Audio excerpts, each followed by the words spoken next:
You have a daughter.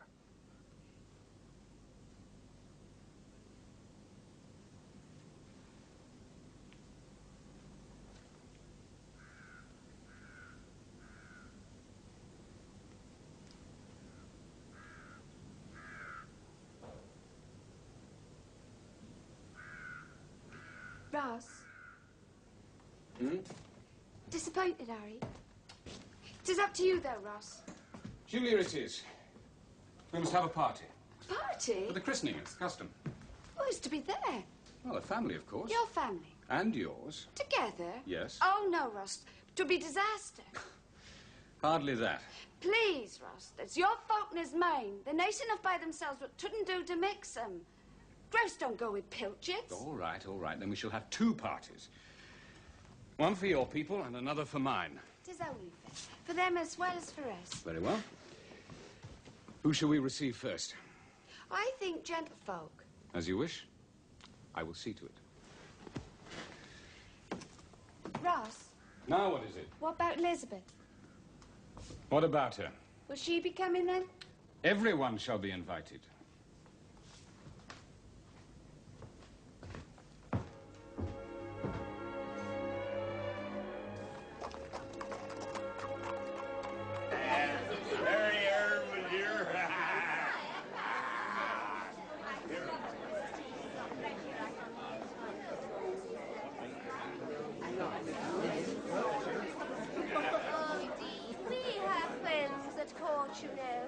And they tell us the Prince of Wales has been a breath of fresh air to society, giving parties 3 nights a week and attending them the other 4. But I do feel one should support the local social life. I mean, Cornwall must have a propaganda if it is not to become inhabited completely by barbarians. Now tell me, Mrs. Lee, what was it? Ah, well, the ball is officially held in honor of the mayor of Tours. But it's great fun for all that. The mayor! In his honor of all people. Do you believe it? Never heard such a thing in my life. I want to see Cornwall prosper, not act as slave to the rest of England. Due respect, Captain Poldark, I do not regard myself as a slave. Not as a slave. And with equal respect, Mr. Pascoe, I was not referring to bankers. To whom were you referring? Our miners die young, working ore which is then sold up country. The wealth lies there, in the smelting, the refining, not the digging. What do you suggest, my boy? A change. What? A change. The wheel leisure's doing well, you beautiful. Why talk of change when your mind is prospering? Might one inquire what type of change you envisage, Captain Poldark? I don't know yet, sir. Mr. Pierce, if I raise some like-minded people, will you listen? If you speak up, my boy. I'll arrange a meeting then. Come out, sir. You're talking to our guest? Ross. Excuse me.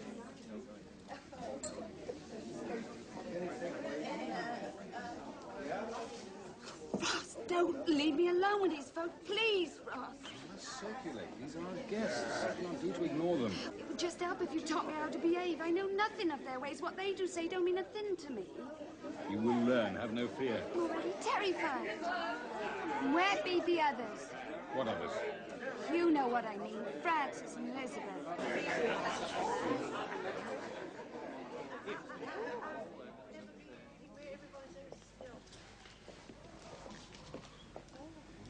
Hello, cousin. Ross. Bennett. Congratulations, Ross. Elizabeth. What name have you chosen? For whom?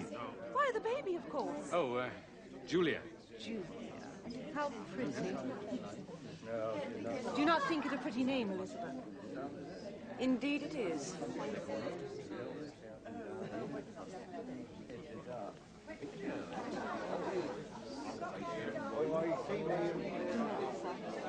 This must be a wonderful day for you.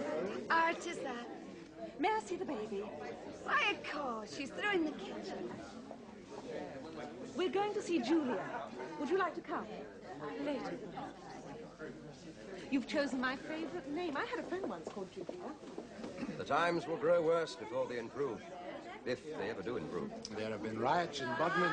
Sorry business. Sorry business. Well, there will be others closer to home and before long, I warrant. Miners are thrown out of work, but still must feed their families. What else can they do?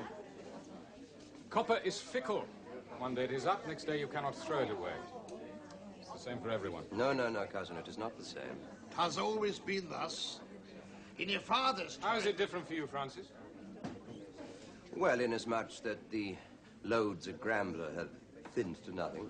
Then look for new ones. That is very easy to say when you have capital. Finding new loads costs a great deal of money. And bankers being what they are, that is one commodity scarcer than copper itself at present. Bank is only as prosperous as its clients make it. In that case, perhaps you would explain to me why it is that the Warlegans mean to foreclose on Grambler Mine and in the process render several of its clients, including myself, bankrupt. Who says they mean to foreclose? Well, neither blind nor deaf, cousin. Idle rumor. All rumors have some substance. Will you come to a meeting? What about? The future of mining in Cornwall. Francis. Future? What future?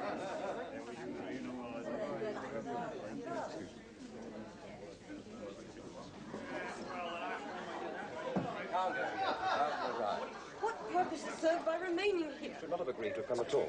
I did not, if you recall. It was you who set such store by family duty. All right. We shall leave presently, but for the time being, try and behave in a proper fashion. Ah, Captain Poldark. We were just speaking of your adventures in the Americas. Is it true that the savages there take more than one wife? To which savages do you refer, ma'am? The red ones or the white ones?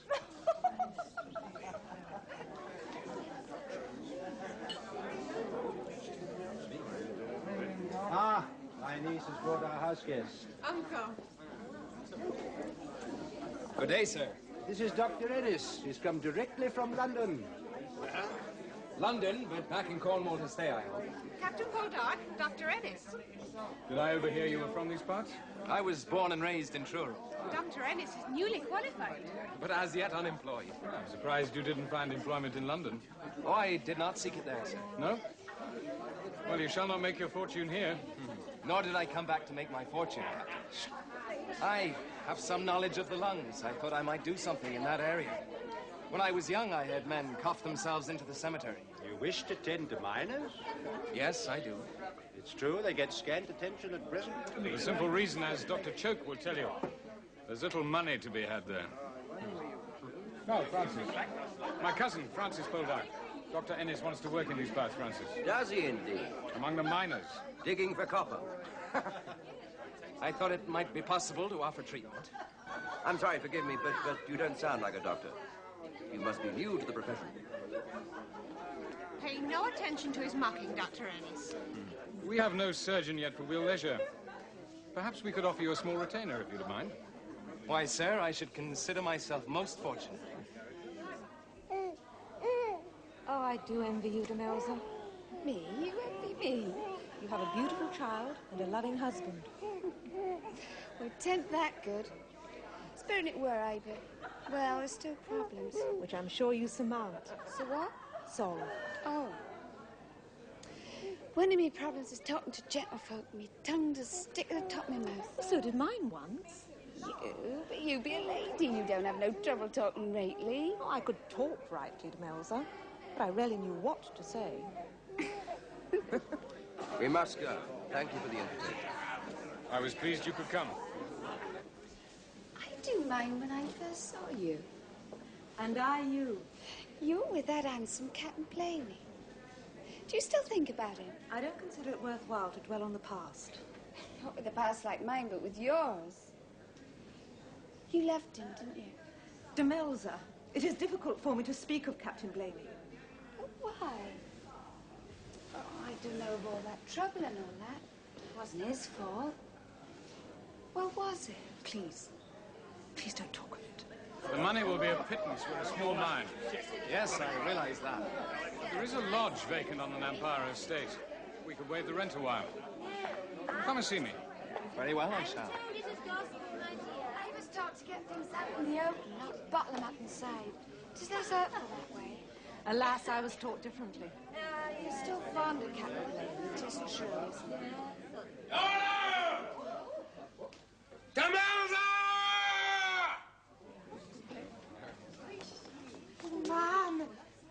stop him. Where is that daughter of mine? Ah, there she is. What are you doing here? Come to see my grandchild. What do you think? But your day's tomorrow. Keeping us separate, eh? What do you think I'd be, a dog with dropsy? So, we ain't good enough to mix with your dandified friends, ain't we? Drink! A fine celebration for the babe. Satan's brew! The breath of corruption already blowing over the innocent child. Father, what you come today for? Shocked and mortified. The goings on here. Lewdness and degradation. Oh, Lord, strike down these sinners and blasphemers. I don't wonder why you're trying to keep us from this den of sin. Daughter, you to shame me. Shame us all! I think how you was raised. God-fearing, pure! God-fearing? Have you forgotten the 15 years you were falling down drunk? And beat me with anything you lay your drunken hands on. Have you forgotten now that you're waving that Bible and babbling on about God-fearing and purity? No, I wish you were in hell! What a way to speak to your father. I never heard such a thing. And you're no better neither!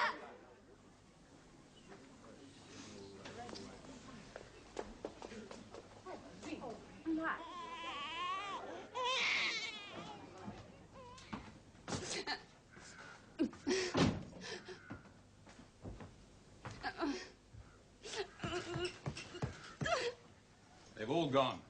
Oh, Russ. I'm so ashamed. Doesn't matter. Oh, but it does matter. I wanted them so much to think I was a fit wife for you. Not all they think is that Captain Poldark's wife is nothing but a common slut. It was my fault. No, it was mine. I should never have put you through such Oh, an ordeal. that dreadful man.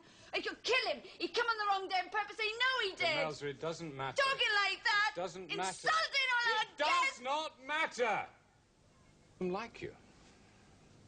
Verity does. I know she does. There, you see? She's often spoken about the regard she has for you. She was the only one today asked to see the baby. Said she envied me. I'm sure that's true. Oh, me? Who can't even spend an hour in decent people's company without screaming and shouting like a wildcat. Verity needs marriage and children. She was denied both. That is where her envy lies. Oh, yes, I'm lucky. Do you know, I don't know that. Luckier than most. Oh, Russ, can't you do something? To help Verity, I mean. She still loves that Captain Blamey. I know she does. She's as much as sad. I interfered once before. I'll never do that again. No, Verity has no choice, I'm afraid. It seems she's destined to die an old maid. I've never seen a play. Would you like to? Oh, Russ, could we? Private engagements undertaken. What's that mean? Well, they could come to the house, I suppose. You mean do their plays at Lampara? Well, one of their plays. Would it be possible for them to do that? Well, I'll make some inquiries. I cannot promise anything.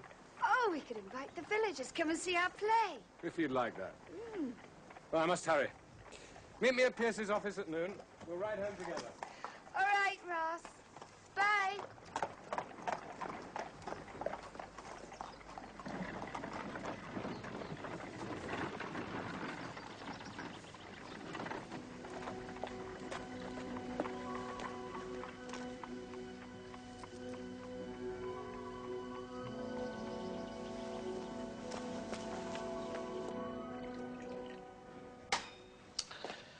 Since you called this meeting, Ross, perhaps you'd better speak first, eh?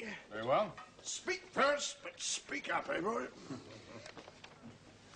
Gentlemen, we're all in the copper trade, and we have all experienced at various times how precarious this business can be. Have you brought us here merely to remind us of our troubles, Ross? No, Francis, I've asked you here to talk of ways to end them.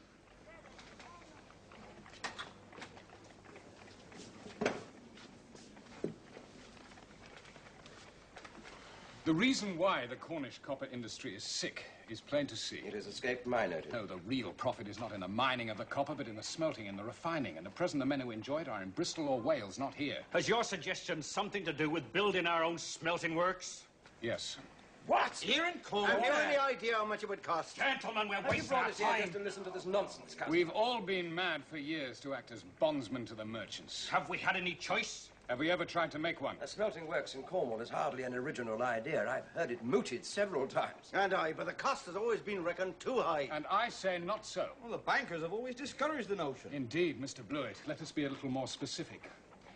The Warlegans have been a discouraging factor since it would intrude upon their other interests. But the end result is still the same. The cost is far too high. Let us suppose for a moment that we could raise the capital to build the works to refine our own ore. Parlour games. And suppose we formed a company to run these works. As soon as Warlegan found out, we'd all find our credit withdrawn, our mortgages called. You bank with Pascoe. You have an advantage denied to the rest of us. And suppose we kept the names of the company's shareholders secret. It's impossible. No. Wait. Go on, Captain. We've all attended ticket auctions. When have you ever heard any of the bidders reveal the names of the men behind them? Ah, that's true. The Warlegans are powerful enough to uncover any secret. Precisely. I would like to hear more, and I propose we all listen. Can do no harm. Well, I want to listen to one item only. How much would such a project cost? Yes, figures, Captain Poldark. Figures. Very well. I have made some notes.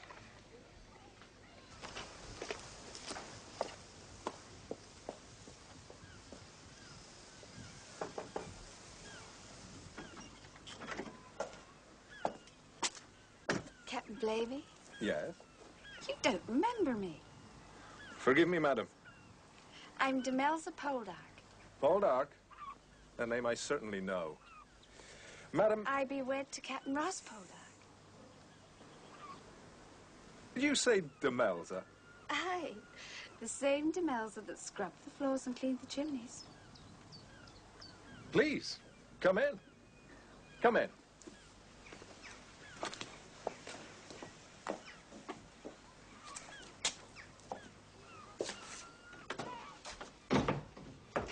Please don't fret, Captain Blamey. I didn't expect you to know I was straight off. Indeed, ma'am. You have changed. I hope I have.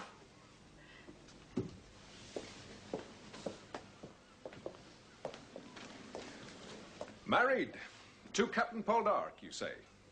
Aye, these last 6 months. Are you about to sail? Oh, no. I'm becalmed ashore for several weeks. Aye? My ship is being refitted. Oh, good. I mean, you must be pleased. On the contrary, ma'am. A sailor without a ship beneath him is a bored and idle fellow. Oh. Oh, I beg your pardon.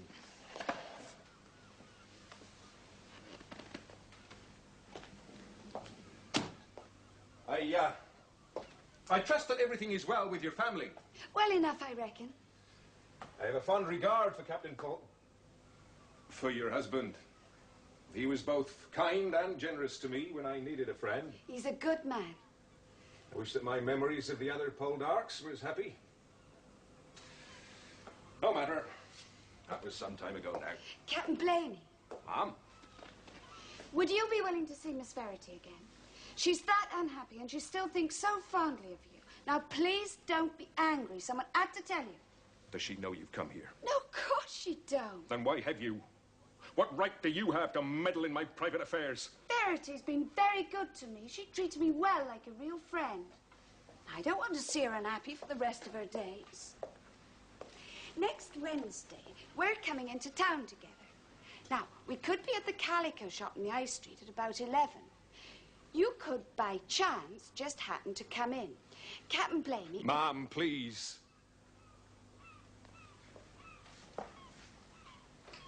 You are the most extraordinary young woman. I just want to help Verity. I'm referring to your behavior. Oh, it's best to be direct, I do say. Then I shall be the same. I used to be a drunkard. And once, when drunk, I killed my wife. Not purposeful. And you went to prison. You paid for what you did. Not according to Francis, and that's the root of his hatred. For 6 years, I've kept a full bottle of brandy here, and I've not opened it, nor any other. But there's always the chance that one day I will. Captain Blamey, 'tis not only you took bad by what you're saying, there's also Miss Verity. There's no life for her sitting at Trim with growing old. I'm sorry, ma'am, I cannot do what you ask. Reopen old wounds that yet barely healed. Reawaken the pain again. Verity would thank you for it no more than I. How do you know that? I would prefer not to discuss the matter further. Very well. You must do as you think best. I shall. But we will be at that shop on Wednesday at 11. You're forthright, Ma'am. Indeed you are. 'Tis only what I learned as a child. 'Tis only now I'm learning the ways of gentlefolk, and I can already see what misery it brings to people's lives.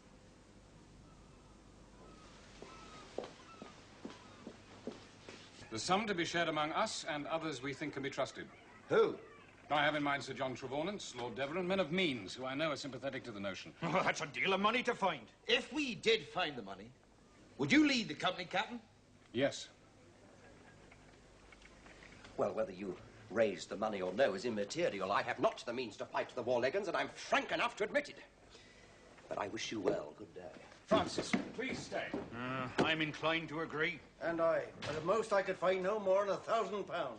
That is all I am asking. What? If I can raise £27,000, I would ask you only for the remaining 3. You are so little of us, Captain. It's your experience and judgment that is needed, more than money. Then how can you find £27,000? You've already spoken to these men of means. Yes, and they're willing to invest if men of your ability will join the company. By heavens, it could work. Of course it could. It will.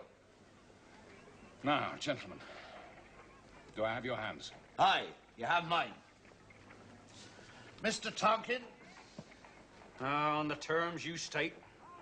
Very well. Mr. Orchid? With the same conditions, but I repeat, my limit is only 1,000. Gentlemen, you won't regret this. Let us hope not. We must prove that Cornwall does not have to be slave to the rest of England. If we can do that, we've won. Aye. And if we lose? Let us drink. To anonymity. Anonymity. Our master's fair and virtuous daughter. The same. News of thy misfortunes has reached her. Or whatever you and I have felt, and more, if more be possible, she feels for you. This is indeed the bitterness of death. You must remember, for we all observed it. For some time past, a heavy melancholy weighed her down. Disconsolate she feels, and pined and languished from a cause unknown. She wept and tore her hair, and in the transport of her grief, discovered her own lost state while she lamented yours. Will all the pain I feel restore thy ease, lovely unhappy maid? Oh, why didn't you let me die and never know it? It was impossible. She makes no secret of her passion for you, and is determined to see you ere you die. She waits for me to introduce her. What avails it now to think on what I might have been? I am what I made myself. Madam, reluctant I lead you to the dismal scene. This is the entrance to shameful death. To this sad place, the abandoned, Las Maria brings despair, and sees the cause and the subject of all this world of woe. Oh, fly, abhor, and leave me to my fate. Then what is her misery and despair, who sees the last object of her love expiring in her arms? The officers attend you, sir. Tell him I am ready. Not before time.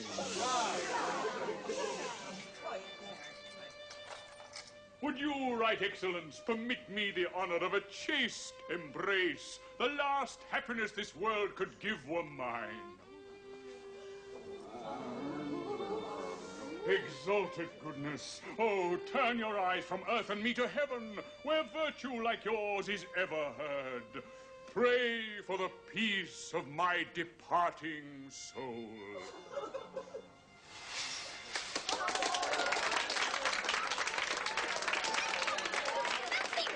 Farming, is it, missy? We shall see who works in my theatre.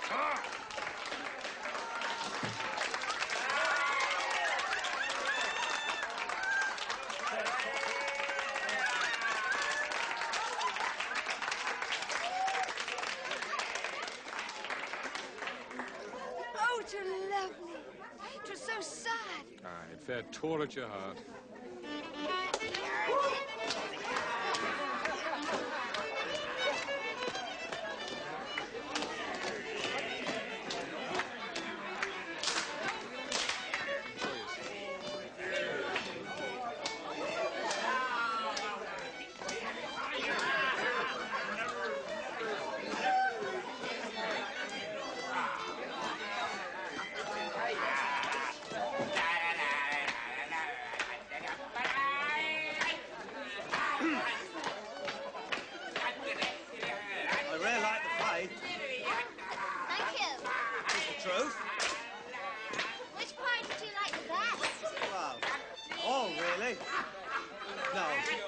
honest. Thought you were the best. Why aren't you dancing?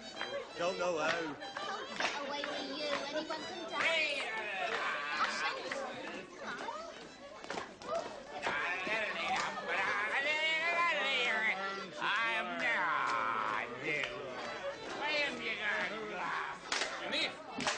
Yes, sir. Have you been to visit Jim? No, sir, not since before Christmas. I've been not allowed. Well, it won't be long now before he's home. No, sir. Come and dance. Oh, sir. Come on, come and dance.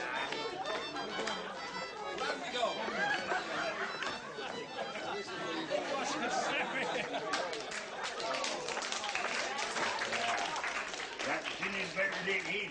He's well-known Captain Poldark. Pleasure to be servant girl in Cornwall. And married one of them. And I reckon that Ginny'll be the next one he'll lead. When you talk about my daughter, you drunken sot, you watch your tongue, by God, I'll cut it out of your turnip. Jack, I know.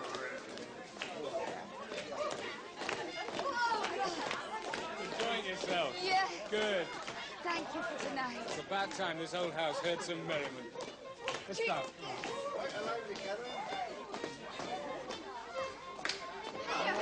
Easy when you try, isn't it? I've words to say to you, Missy, but you're talking my caravan. My arm. You're hurting my arm. Beg pardon, sir, but you were paining the young lady.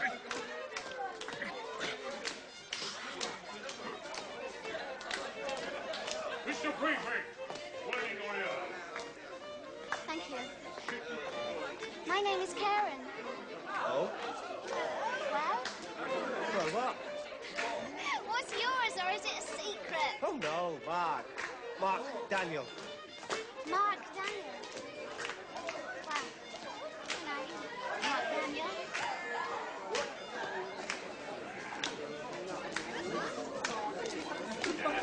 Miss Karen, can I... Can you walk? Walk alone. I like that, Mark Daniel. Where are you staying?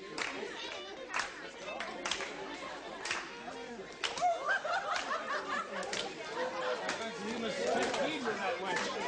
Out of 100 men that I have examined, he's one of only 6 with a clean pair of lungs. Perhaps you would prefer to return to London and become physician to the king.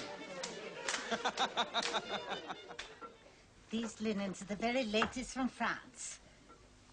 Oh, and this arrived from Florence only last week. Feel the workmanship there. I'm sure you'll agree it's the very finest there is. Yes, it's very nice, very nice. Do you have any lace, Mrs. Retallick?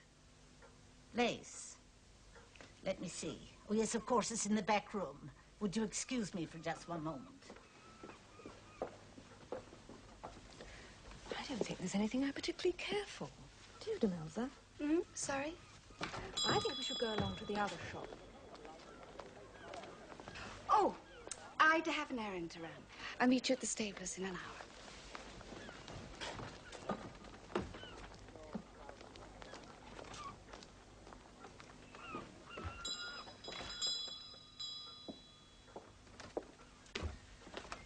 Please allow me to pass. May I walk with you a step, ma'am? I'm sorry to have been so long. Here we are. Please excuse me, Mrs. Retallick, but I must leave. Perhaps another day.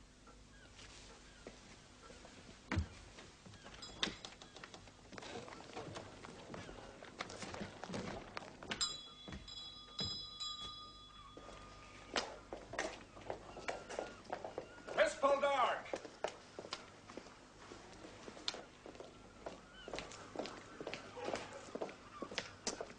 I think no good can come of our meeting, Andrew. I challenge that, ma'am. You cannot know the shame I still feel when I remember how Francis behaved towards you. The duel. What's past is finished with. But it is not. My brother is adamant. He will not have your name mentioned. His views are of no interest to me. It's you I'm concerned about. The past can be reopened. And the pain can be felt once again. I do not want that. What about the pleasure?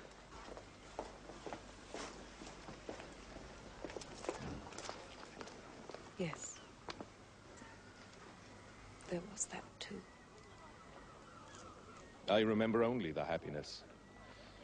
I tried to block out the pain. But Andrew... I have stewed in my own self-pity for the past 4 years, my dear. Nothing we renew can ever be as bad as that. Andrew, I think we should reconsider. I have. I've done nothing else for the past week.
Magistrate, I order you to disperse and go about your business. Feeding our children is our business. Give us corn at prices we can afford. Lower your prices, Miller. Yes. Quiet, men! Quiet! Sir, we do have no work. The mines are closing. More every day. We beg you, lower your prices and there'll be no trouble. All we want to do is feed our families. Trouble? You hear that, magistrate? This fella utters threats. I do no such thing. But we do beg you, be reasonable. Lower your prices.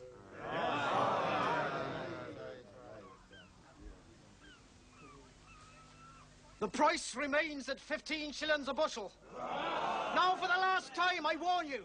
Disperse and go about your business. Right! We'll take it for nothing! Hey, lads, let's help ourselves! Break the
Are you hurt, Mom? No.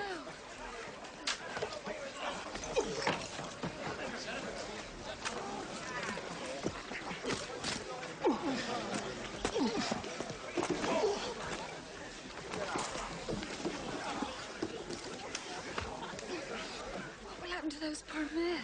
Quickly, away from here. There'll be more trouble before the day is out.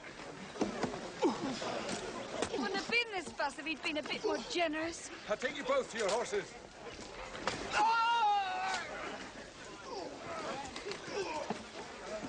Come on, you get up!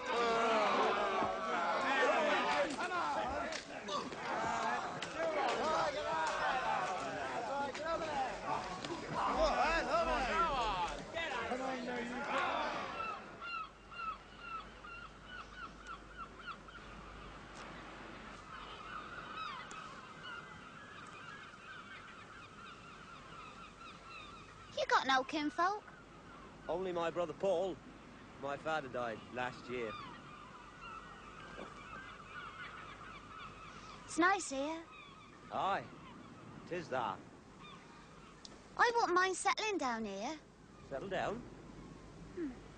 Be better than travelling all over in them caravans with Mr. Fat Otway. Anything be better than that. But you talk about settling.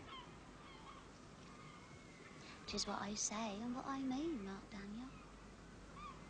Find a nice place like this. Find a man I could love. And you could provide me with a house. Karen, I do earn good money. I do work hard. I'm fit and, well, a house. I could build a house. If you truly do want to leave the acting. I have a mind to do just that. Mark Daniel.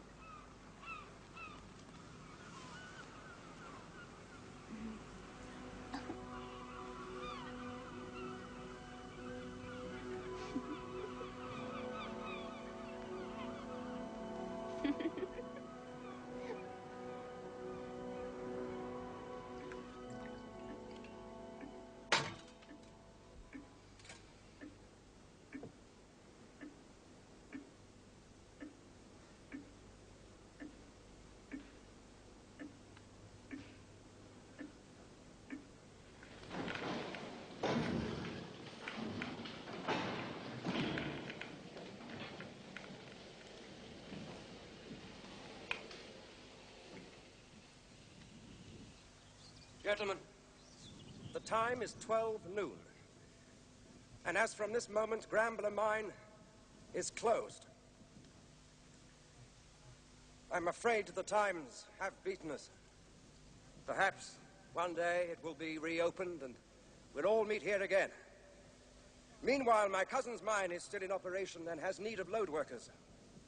Elsewhere, other pits may be seeking labor. I bid you all farewell. And good fortune.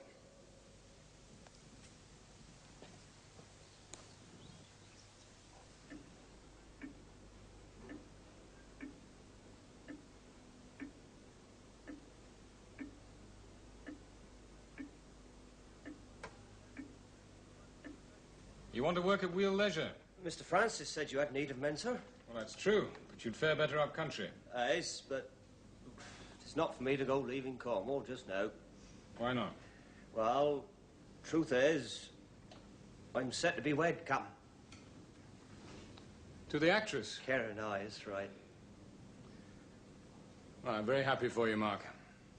Go and see the mine manager, Mr. Blewett. He'll set you to work. Thank you, sir.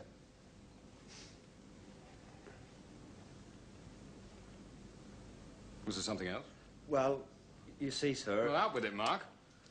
Well, fact is, Captain, I can't be wed before we have a place to live, and, well, my brother Paul, he took my father's old cottage. Can't take care in there, so... Fact is, Captain, I've a mind to build my own place. Some of the men said they'd lend their hands. Yes, yes. How does this concern me? I thought, Karen and me thought, we'd like to build down by the woods, in Ampara land. Live there. That is, if you let us. Well, I see no reason why not. Parson said he could marry us Friday. This Friday? Aye. Well, that's the day after tomorrow, man. Well, truth is, my brother Paul told me that if a man builds his house inside one full day, he can claim freehold possession. 'Tis so. Isn't it, Captain? Yes. Yes, it is. Well, if you're to be married and housed all within one day, you better make a start, don't you think?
there's a proper job. Aye. It is that. And well, I'm beholden to you all. You great lobber, you're getting wed today in an hour. Don't stand here gawping. Get changed. She won't wait for the likes of you if you be late. Aye, 'tis true. There's no problem. I'll take his place if Ian be late. Aye, so will I. Mind you, got your house. Well, a bit pity if there weren't no bride after all.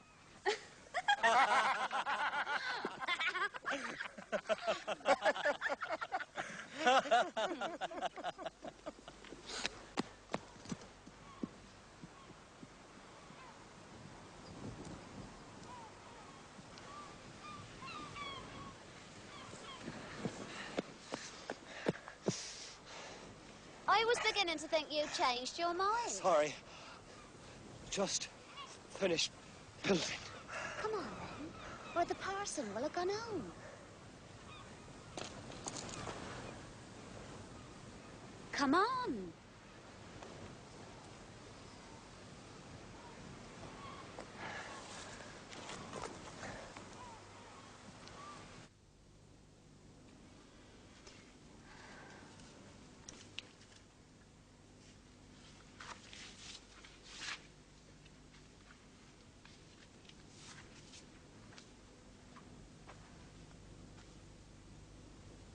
Husband?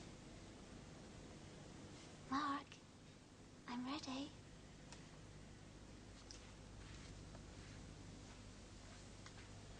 Mark. Mark!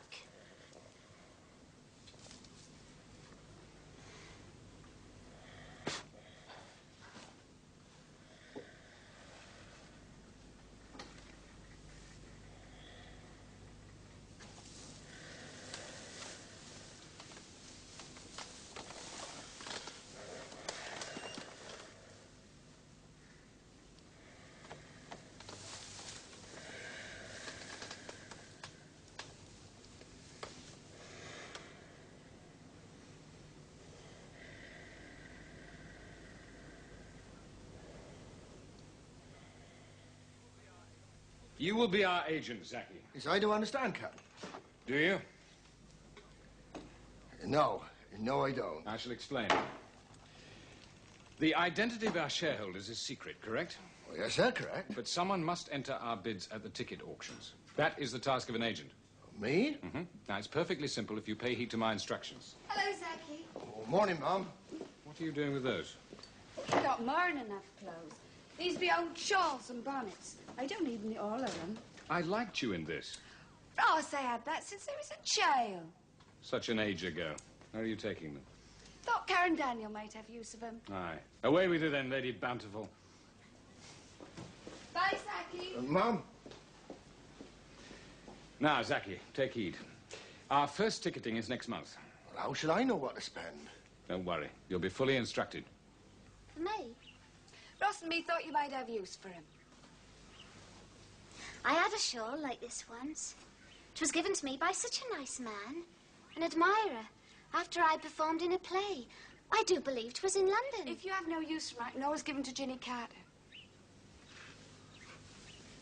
I'll take him. Can't be no chooser living here, can I? I'm grateful. So Mark works at real leisure now? I hardly see him. When he do come home, he's exhausted. Oh, I wish they'd have built this house to face west. They set it all wrong.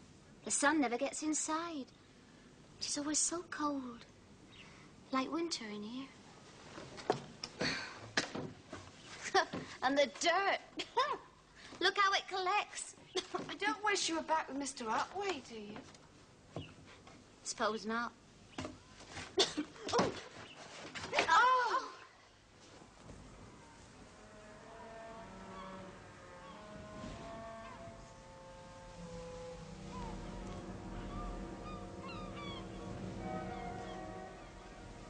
Demana, sir, what's happened? This is Mrs. Daniel, Doctor. She's hurt her wrist. Well, you best come in and sit down. Why? You were in the play, weren't you? Yes.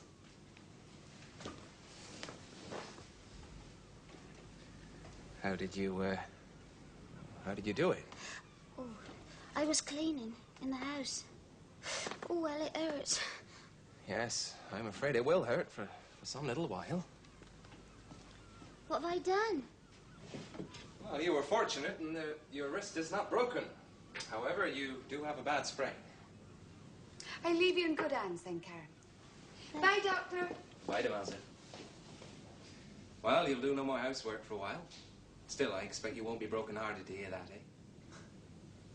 How are you, settling down here? Apart from falling over at your cleaning? It is a change from caravan life, that's certain. Sorry. It is all right. You've got a gentle touch.